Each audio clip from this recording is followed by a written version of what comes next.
১৯৩০ সাল। বিশ্ব তখন আধুনিক ফুটবলের উন্মাদনার সাথে কেবল পরিচিত হতে যাচ্ছে।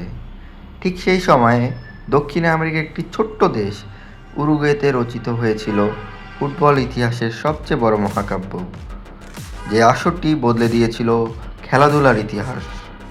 আজ আমরা ফিরে যাব সেই অতীতে, যখন প্রথমবার আয়োজিত হয়েছিল ফিফা বিশ্বকাপ। অনেকের মনে প্রশ্ন জাগতে পারে, প্রথম বিশ্বকাপের আয়োজনের দায়িত্ব উরুগুয়ে কেন পেল?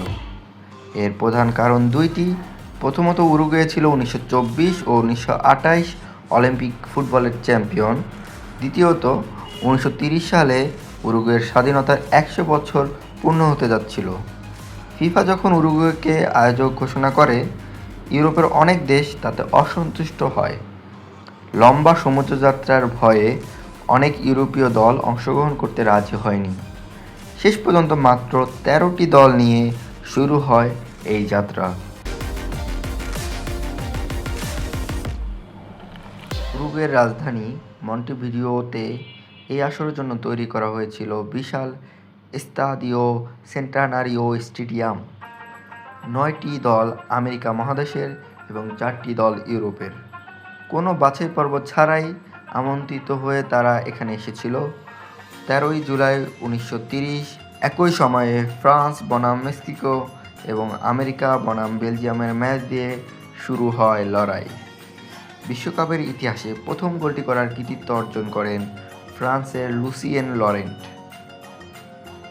টুর্নামেন্টের উত্তেজনা তুঙ্গে ওঠে যখন ফাইনালে মুখোমুখি হয় দুই চিরপ্রতিদ্বন্দ্বী উরুগুয়ে এবং আর্জেন্টিনা। দিনটি ছিল 30 জুলাই। পরিস্থিতি এতটাই উত্তপ্ত ছিল যে আর্জেন্টিনা থেকে হাজার হাজার সমর্থক জাহাজ নিয়ে মন্টেভিডিওতে হাজির হয়।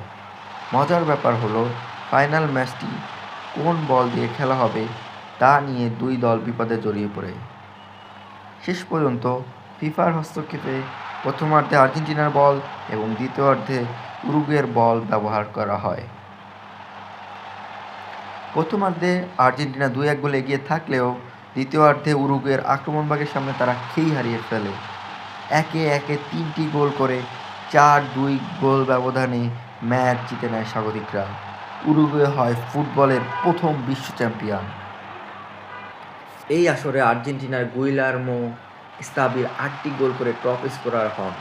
উরুগুয়ের হেক্টর কাস্ত্রো, যার একটি হাত ছিল না, তিনিও ফাইনালে গোল করে ইতিহাস করেন। সেই টুর্নামেন্টের কোনো ড্র ম্যাচ ছিল না, যা বর্তমান ফুটবল দর্শকদের কাছে অকল্পনীয় মনে হতে পারে। উরুগুয়ের সরকার পরের দিনটিকে জাতীয় ছুটি ঘোষণা করে, আর এভাবেই একটি ছোট দেশ থেকে ফুটবলের বিশ্বায়ন শুরু হয়। 1930 সালের সেই শুরুটা আজ এক বিশাল মহীরূপে পরিণত হয়েছে। আজ ফুটবল মানে কোটি কোটি মানুষের আবেগ, কিন্তু সেই আবেগের বীজ বোনা হয়েছিল মন্টেভিডিওর ওই ঘাসেই। আজ যখন আমরা বিশ্বকাপ নিয়ে মেতে উঠি, তখন শ্রদ্ধার সাথে স্মরণ করতে হয় 1930 সালের সেই অগ্রজদের। ফুটবলের ইতিহাস ছিল, আছে, থাকবে। ফুটবলের গল্প শুনতে চোখ রাখুন স্পোর্টস টুডে 24-এর ফেসবুক পেজ, ইউটিউব চ্যানেল এবং ইনস্টাগ্রামে।